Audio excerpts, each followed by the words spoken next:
All right, the area of a rectangular trampoline is 1,212 feet squared. The length of the trampoline is 6 feet greater than the width of the trampoline. This situation is represented by this equation given to us. We want to know what is the width of the trampoline in feet. I'm going to factor this.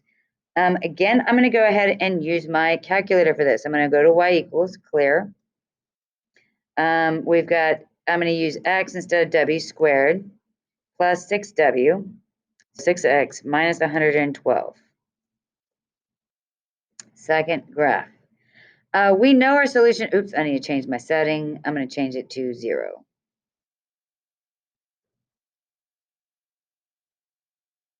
All right. We know we're not going to have a negative value. We're going to have to definitely have a positive value. So I'm going to look at where x is equal to 7. That gives me no 0. X is equal to 8. If I look here, x is equal to 8, y is equal to 0. That right there tells me that is my solution. I'm going to double check, make sure, look at 14. 14 gives me 168. 16 gives me 240. Yep, it's definitely C. That's all you have to do on that one. Number 7, the total number of seats is modeled in an auditorium is modeled by this equation given, where X represents the number of seats in rows. How many rows are in the auditorium if there's a total of 416 seats? So I'm going to say 416 is equal to 2x squared minus 6x. I'm going to factor. I'm going to subtract 416, so 0 is equal to 2x squared minus 6x minus 416. All of these are divisible by 2, so I'm going to take out a 2, so that leaves me x squared minus 3x minus 208. Again, I'm going to use my calculator, so I'm going to put in the calculator y is equal to, and I'm going to go ahead and just put the x squared. So x squared minus 3x minus 208. Second graph, and I'm going to look at my answer choices. So I've got 13. Nope, I do notice there's a 0 right there. It's 16. Just don't happen to be on that on my calculator. So that is my answer choice. Just to show you further, if you had gone to 20, that's 132. That's not it. Your y value has to be 0. If I went to 13, you have negative 78, so that's definitely out. If I went all the way to 32, 720, so that's definitely out. Our answer is going to be D. All right, what is the positive solution to the equation given? Make sure you're paying attention to what it's asking you for. All right, well, this is a, take the square root because I have negative 3 here and no bx term, so I'm going to add 3. So this gives me 3 is equal to 1/3 x squared.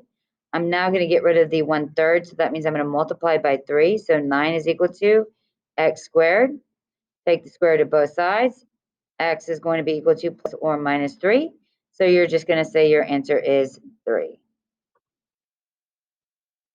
Number 22, the sum of the first consecutive even integers can be found using this equation given, where n is greater than 2.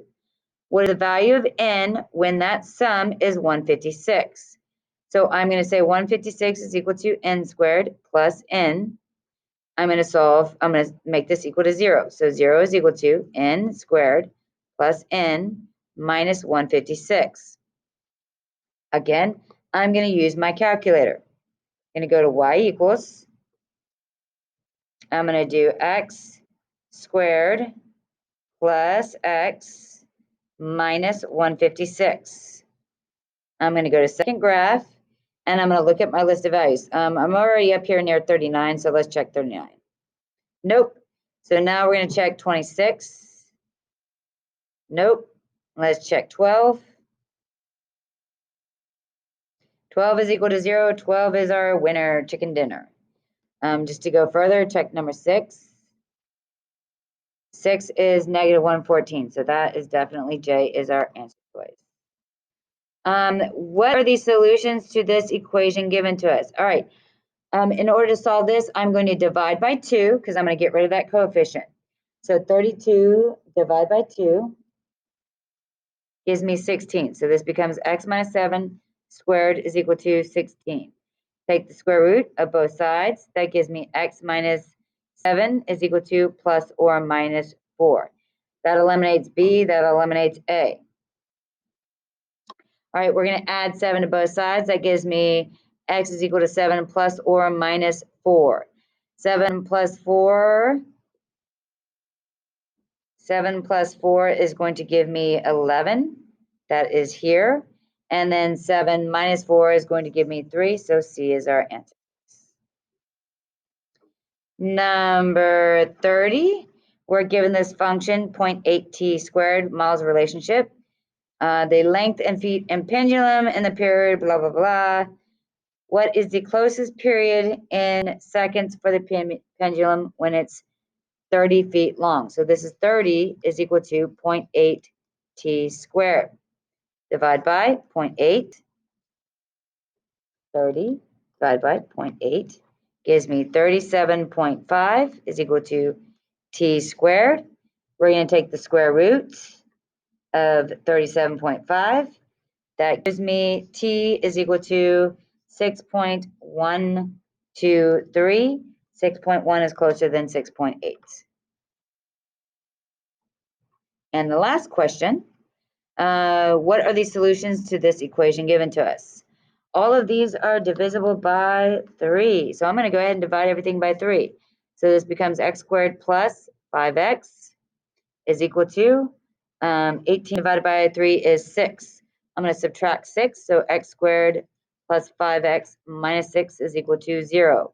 I can now easily factor this. I know that I'm going to have a positive and a negative, and that's going to be positive 6 and negative 1. We're going to divide, not divide. I'm going to set each of these equal to 0 and solve for x. That's going to give me x is equal to negative 6 and positive 1, which is our answer choice B. Done with that, teak. See you next time.